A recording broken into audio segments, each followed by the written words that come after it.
pagtulang din ni Mayora at abangan nyo rin po, nagbigay na po ng request si Mayor sa ating Office of the President para ang January 9 ay maging non-working holiday sa Manila, no? Para sana po ay maging maayos ang lahat. So, yun po ay patunay ng pagtutulungan ng lahat ng sektor.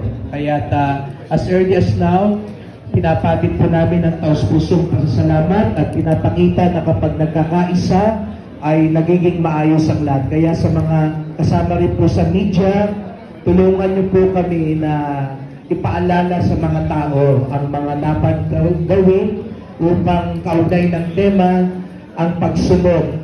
Ito ang mas makapagbibigay kahulugan.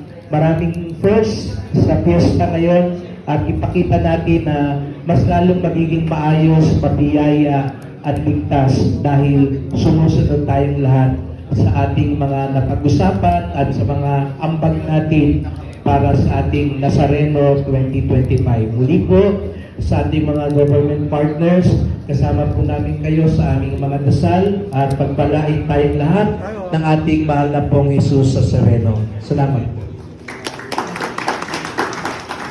Maraming salamat po sa inyong lahat at isang mahalagang paalala.